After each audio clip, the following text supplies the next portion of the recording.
So these Frangipani Hornworm have been very busy indeed, and we have some new arrivals.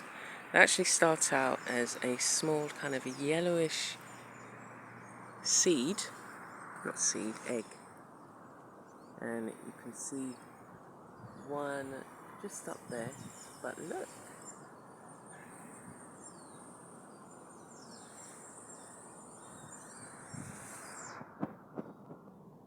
and they're going to grow bigger to about 5 inches.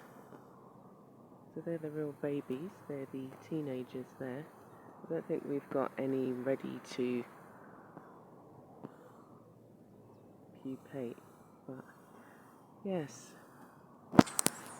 not a sight for sore eyes. They lay about 20 eggs.